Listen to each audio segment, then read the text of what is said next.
Ada orang yang saudara sabar, ini memang kondisinya, aduh saya ini lagi susah begini, tapi dia ungkapkan itu, dia mengeluh, tapi dia berusaha untuk sabar, tapi disertai dengan keluhan-keluhan. Nah ini menurut sebagian ulama ini bukan sabrun jamil. Yang disebut dengan sabrun jamil, dia bersabar mengendalikan sesuatu yang sebetulnya tidak dia senangi, tanpa ada satupun ungkapan yang menunjukkan bahwa dia mengeluh dengan takdir Allah Subhanahu wa ta'ala, dengan ketentuan Allah Subhanahu wa ta'ala. Jadi tidak ada kata keluhan ya. Apalagi sampai menyinggung atau mengungkapkan sesuatu yang menunjukkan mereka tidak terima dengan takdir Allah Subhanahu wa ta'ala. Tidak mereka lakukan. Jadi mereka fasabrun jamil, yang dilakukan oleh Nabi Yakub alaihi salam adalah sudah sabar, dan sabarnya adalah sabar yang indah. Kadang ikhwafillah, sabrun jamil ini juga ditandai dengan kesabaran yang dimana orang yang memiliki kesabaran yang indah semacam ini, ketika dia mendapatkan musibah, dia berusaha tidak mengungkapkan musibah itu kepada orang, dia tahan sendiri. Dia tidak ingin menyampaikan musibah itu kepada orang lain. Kadang sampai pada tingkat yang semacam itu ya. Nah ini tidak sembarang orang yang punya semacam itu, tidak sembarang orang. Biasanya kalau orang yang kurang sabar itu kena musibah sedikit saja dia langsung bicara sana kemari. Tapi orang yang betul-betul bersabar, dia akan berusaha untuk memendam atau untuk menyembunyikan kesulitan yang dia hadapi selama dia bisa menyelesaikan kesulitan itu sendiri ya. Kecuali ada hal lain yang diharapkan, misalnya dia ingin berbagi kepada orang lain karena diharapkan orang lain bisa berbagi, itu lain lagi. Jadi ini yang disebutkan oleh Nabi Yakub alaihi salam, fasabrun jamil. Wallahul musta'anu ala ma tasifun, dan hanya Allah tempat meminta. Wallahul musta'an, Allah tempat meminta. Atas semua yang kalian jelaskan ini semuanya dikembalikan kepada Allah Subhanahu wa ta'ala. Dikembalikan kepada Allah. Satu-satunya sandaran hanya Allah Subhanahu wa ta'ala. Kalian boleh bercerita macam-macam, tapi semuanya dikembalikan kepada Allah Subhanahu wa ta'ala. Nah ini, kalau kita mendengar kalimat ini pula yang diungkapkan oleh Sayyidah Aisyah radhiyallahu anha. Kita masih ingat ya, dalam hadithul ifk, ketika beliau mendapatkan fitnah, kita sudah sampaikan juga, dalam kondisi yang sangat sulit bagi Sayyidah Aisyah radhiyallahu anha. Nabi SAW bertanya, lama tidak bicara, tidak pernah membahas tentang persoalan yang menimpa Sayyidah Aisyah.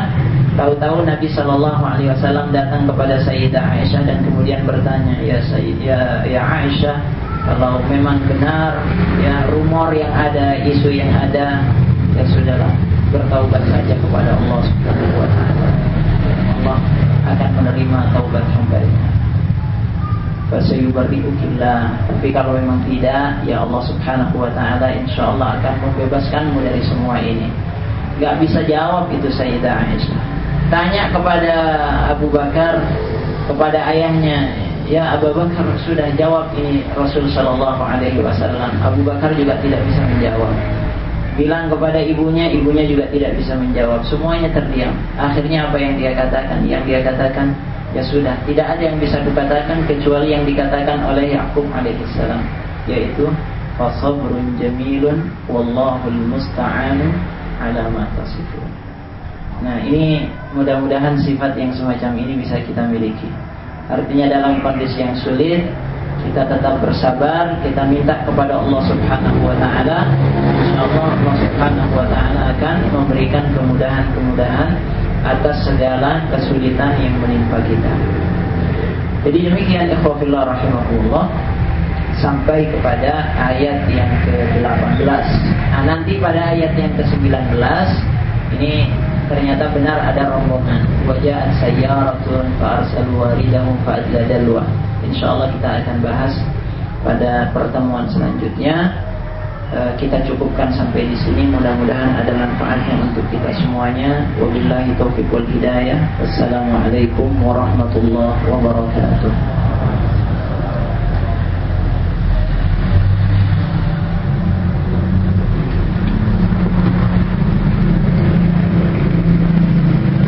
Jazakumullah khairan jasa pada Ustaz Fauzi yang telah menyampaikan materi tafsir surat Yusuf dari ayat ke-15 sampai 18. Selanjutnya akan disampaikan insyaallah minggu depan, karena ini masih sebagian kecil dari kisah Yusuf. Dalam surat Yusuf ini menarik, sangat menarik untuk diikuti. Mudah-mudahan para jamaah minggu depan bisa hadir kembali dan membawa sahabat-sahabatnya, keluarganya, dan yang bisa kita ajak ke sini. Selanjutnya ada tanya jawab mungkin dari para jamaah yang ingin bertanya, dipersilakan.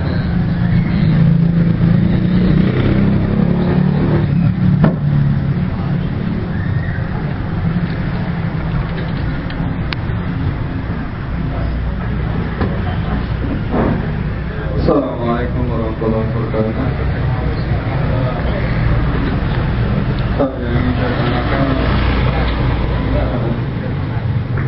Mengenai nilai mutlak kita butuhkan setiap hari yang berbagi apa tentang sabur jamil, kita tanyakan yang apa supaya kita bisa melakukan sabur jamil. Memang sangat kita butuhkan dan sangat indah. Yang pertama. Yang kedua, bagaimana kita menyikapi orang yang sedikit gampang mengeluh, apapun gampang mengeluh, gimana menghadapi orang yang semacam itu. Terima kasih. Assalamualaikum warahmatullahi wabarakatuh.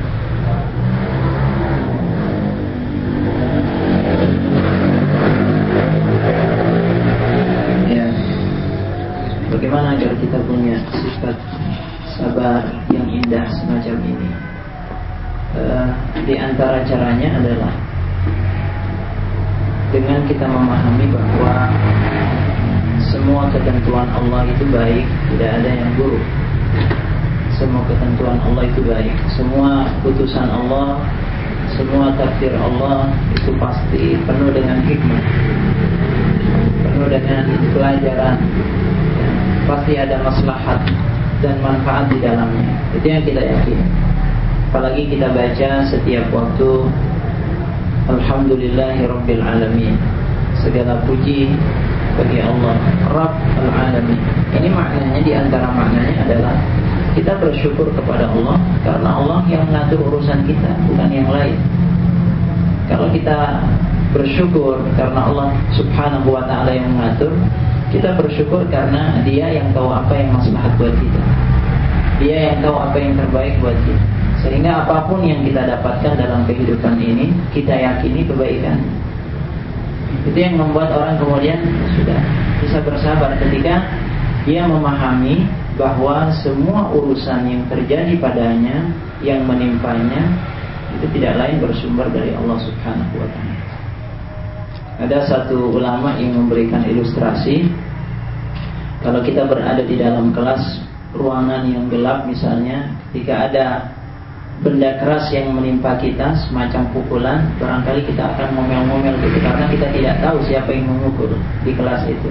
Tapi ketika kita tahu kelasnya kemudian terang, ternyata yang memukul itu adalah guru kita, yang dia baik sama kita untuk memberikan pelajaran kepada kita, kita tidak akan mengeluh, ternyata yang memukul gurunya. Bahkan dia akan minta maaf karena sebelumnya sempat keluar ucapan yang tidak baik barangkali. Kenapa? Karena dia sadar ketika lampu terang dia tahu, oh yang menegur adalah dia, ini orangnya baik, ini dan sebagainya.